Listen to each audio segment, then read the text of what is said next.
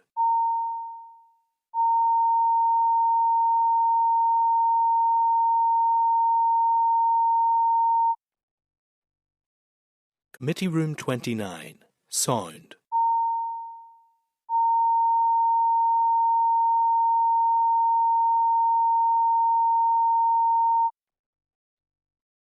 Committee Room 29, Sound.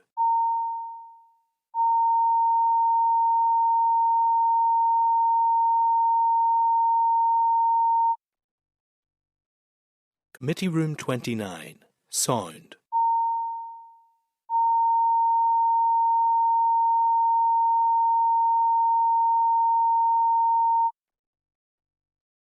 Committee Room 29, Sound.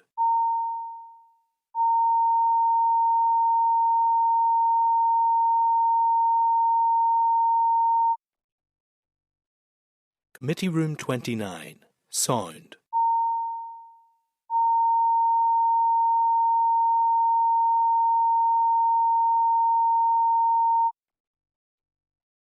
Committee Room 29, Sound.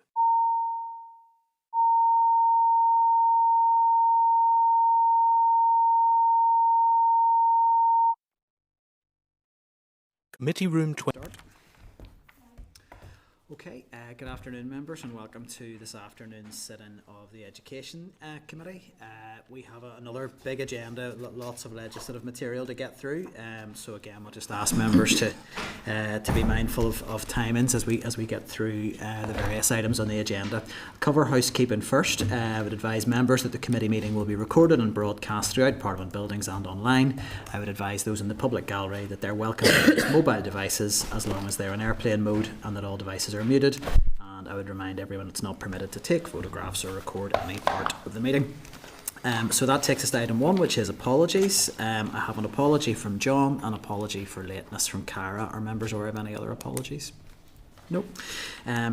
Item 2, Chairperson's business. One very straightforward piece of business, just to welcome our new committee member Julie Middleton to committee today.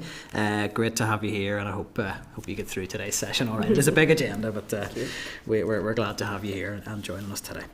Item 3 on the agenda is declarations of interest. Do any members have any declarations they need to make on any items on today's agenda? No, if anything should arise, obviously indicate as normal. Item 4, matters arising. Again, hopefully can deal with fairly quickly. It's just to note for members' information that the motions to extend the committee stages for the Education Holiday Meals Payments Bill and the Irish Medium Education Workforce Plan Bill will be debated in plenary on Tuesday the 12th of May. So just to note that. Or can I? Yes, certainly. Matter arising, if that's okay. Yeah. Just a really quick one. I was at a beach lawn special school in Hillsborough last week, and it's an MLD school, and it was absolutely amazing to visit it, and the work they do there is exceptional.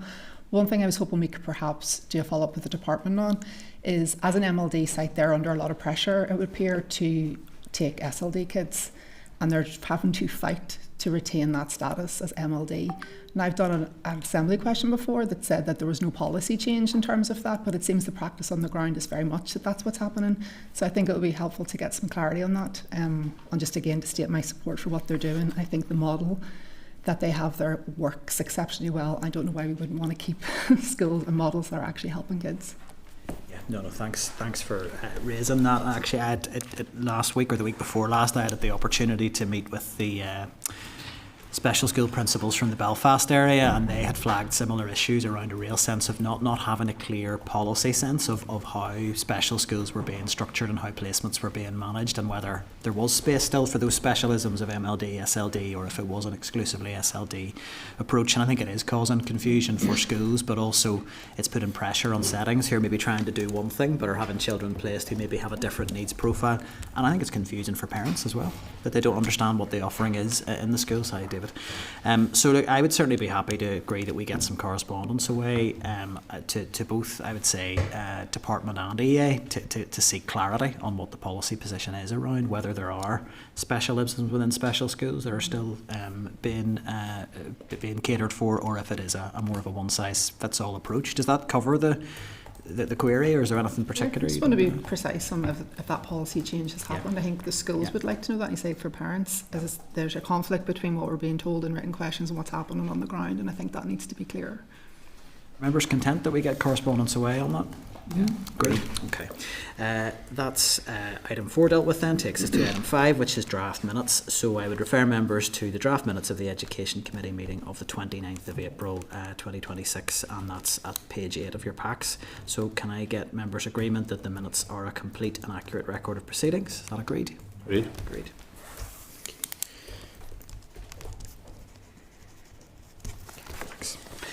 Right, item 6 on the agenda then is the General Teaching Council Bill. We have it down here as informal clause by clause consideration, which we will move to, but there is some correspondence to note, and we also have the officials from the Bill Office team who will be briefing us today on a number of issues relating to the bill. So I'd refer members to a Department of Education response on approaches taken by other UK teaching regulators at page 18. There's a summary table for members' reference at page 34, and some draft amendments provided for members at page 5 of tabled papers. And I would also just note we do have departmental officials available if there are any questions that arise from today's session, so we can pick that up, but it might be good today to round off all our final queries to move to the sort of final stages of consideration of this bill. So I'd like to welcome the bill team forward. We have Stephen Orme, Assembly Clerk from the Bill Office, and Jonathan Redpath, Senior Assistant Assembly Clerk with the Assembly Bill Office. So please come forward, and they're here to brief the committee on admissibility of amendments and to present the draft amendments that were commissioned by the committee to clauses 2 and 9 of the bill last week. And at this stage I would suggest we move into closed session if members are agreed, if we're discussing the bill and potential amendments, if we're agreed. Committee Room 29. Sound.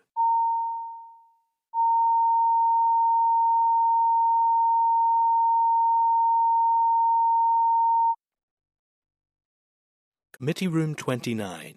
Sound.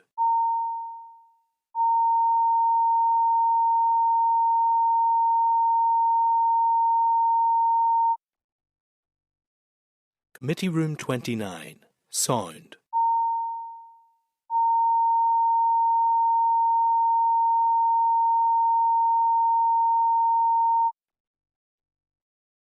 Committee Room 29. Sound.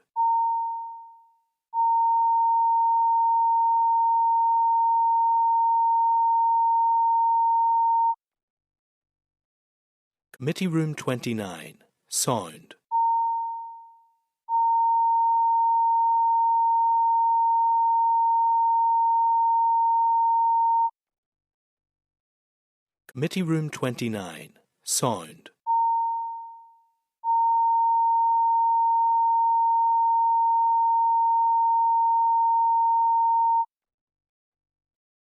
Committee Room 29. Sound.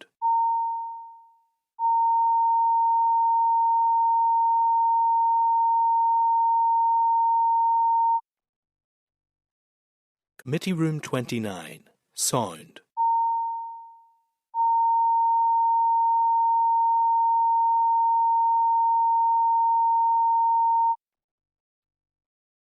Committee Room 29. Sound.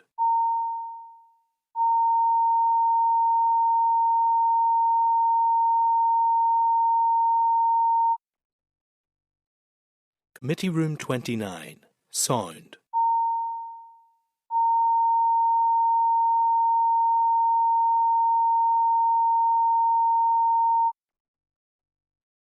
Committee Room 29. Sound.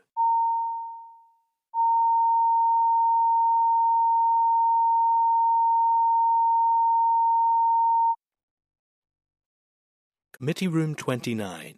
Sound.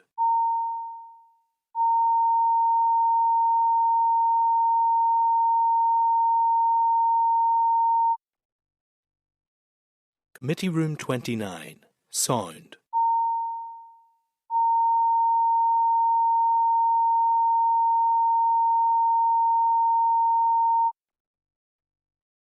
Committee Room 29. Sound.